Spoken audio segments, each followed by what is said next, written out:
boy named Ethan who was always lonely and afraid of the outside world. Probably one reason was because he lost his father. He tries to blame himself for it because his father died in a car crash on the way to fetch him from school, and he thinks he could have saved him if he just went home on his own. But even though he lost his father, he still has his mother, and they get along very well. There was also one thing that his father gave him before he died. It was a necklace. It's like a remembrance of his father, to know that he's always there with them. As he got home tired, he went directly to his room to take a nap.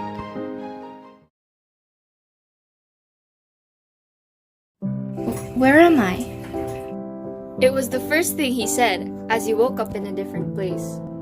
It wasn't his room, nor was it even his own house. The room was really small, and it seemed like it's located in a village. And as he roamed the room, he saw a calendar. July 1989? Wow, this calendar is definitely not up to date. And as he was looking at the calendar, he heard some footsteps coming near the room. When he looked over the door, he saw a guy. He looked tall and muscular, almost fit to be a soldier. The guy was very shocked to see him, because he was a stranger to him and he's just standing there in his room, completely clueless. "Who are you, and how did you get in my room?" the guy asked, fearfully surprised. Okay, look, I also don't know how I got in here, and I swear, I have no bad intentions. Ethan responded while shaking a bit. "Okay, but you know it's really weird for some person to just show up in your room for no reason, right?" the guy said with a straight face. Yeah, I mean, you have a point there. But I swear, I'm not gonna rob you, alright? Here, my pockets are empty, and I don't have a bag or anything. Ethan explained as he showed him his empty pockets. Suddenly, the guy's face went from a straight face to a bit of a cheerful one. He began to smile at him. Alright. I mean, I also thought, you look so innocent to even be a robber, the guy responded. I'm relieved. By the way, your calendar is not up to date. What do you mean not up to date? The guy asked, confused. Well, why does it say 1989 when it's supposed to be 2023? Ethan responded with a question. 2023? Are you insane? Do you wish to go to the future or what? The guy answered while laughing. Ethan was confused by what the guy said. Is it really 1989 right now? Ethan asked the guy. Well, what else would it be? Of course it's 1989. The guy chuckled while he responded to Ethan's question. Well, the guy went near him and asked, "What's your name?" Ethan, what about you? The name's Daniel, and you know what? In this community, the more, the merrier, the guy said with a happy face. Ethan, welcome to my home, the community of Sitio Bebe. As Daniel welcomed Ethan into their community, Ethan began to meet a lot of different people. People he didn't get to meet when he was in the present. The people in the community were nice and really friendly. They were all happy to welcome Ethan in their community, because it's like they welcomed a new friend. What only confused Ethan was if he really was in the past, in the year of 1989. But he barely complained, because he knew that he had met a lot of people that would change his life forever. Months passed by. Ethan was still in the past.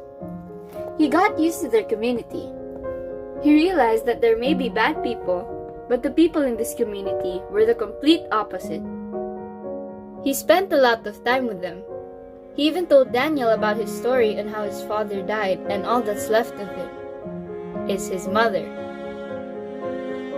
There are fun times, but there were also bad times. But even though they had problems and difficulties, they still managed to solve it as a community. And that's what Ethan loved about them. He never knew the real meaning of friendship and love until he met the people in Sitio Bebe, especially Daniel. He was the one who introduced him to their community, and if Daniel never welcomed him, he probably would have stayed lonely forever.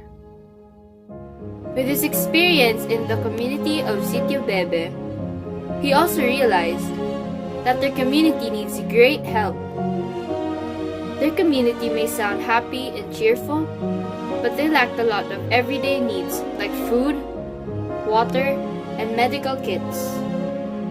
They always needed to go far from their community to be able to have enough resources. Since he was with them for months now, they eventually became his friends, and he realized that he really wanted to help them.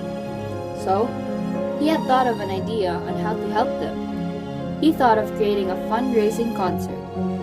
His idea may seem complicated, but he thinks it would really benefit them since they would be able to raise money for the community, and they would also be able to have the right amount of resources they need for their community. Later, he approached Daniel and the others to try and tell them about the idea he had. Daniel, this idea just came to me. Ethan said as he approached Daniel and the others. What is it now? Daniel asked while somehow not in the mood to talk. I just thought of something. I've been here with you guys for some time now, and you guys became very good friends to me. I witnessed the hardships you guys went through just to have what you all need. I know all of you can manage, but I just really want to help you guys. Ethan explained to them. Okay, Ethan, where are you going with this? Daniel asked, confused. All I'm saying is, I want to help you guys. I don't want to see you guys having a hard time. So I think that maybe creating a fundraiser will help you guys raise money for the community. It's not just any fundraiser, but a fundraising concert. Daniel and the others were shocked by what Ethan said. Wouldn't you guys think it would be better for all of you if we create a fundraiser? I mean, it could help you guys with your resources for the community and other necessities too. Ethan said, why? Don't you think we can manage to have those things we need without a fundraiser? We can always think of a way to do it together. Daniel said as he was somehow starting to frown. Look guys, that's not what I meant. What I wanted to say was, I think it would be easier for you guys to have what you all need if we create a fundraising concert. Ethan explained. Nonsense. I don't care if we work day and night and travel far away from here just to get what we need, Daniel said as he was starting to get mad. Maybe you're not used to it here, but we're a family, and we can all manage to live without a fundraiser, Daniel said as he started to raise his voice. We just wanted a new friend. And clearly, you're probably only here because you feel sorry for us, Daniel said as he started to walk out and head to his room.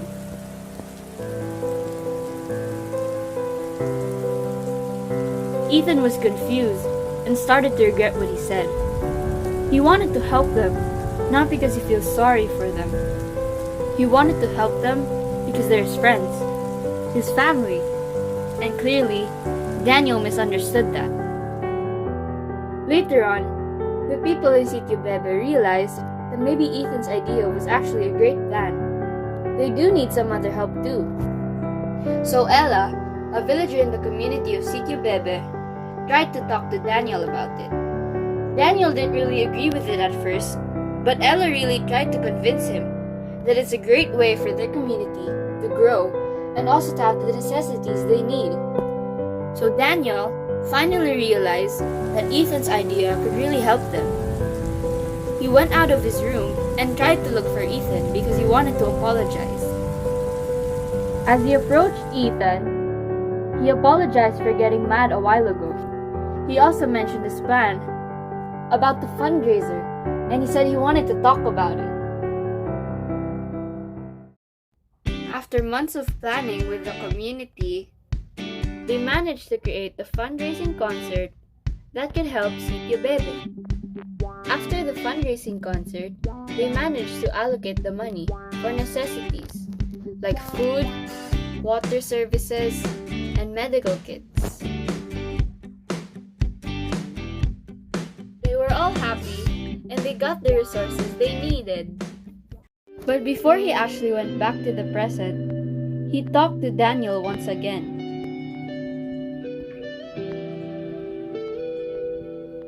They had talks about life, the future, and a lot more things. Things he didn't get to talk about with his father. As they were having a conversation, Daniel started to show something. It's this necklace that was given to him by his mother.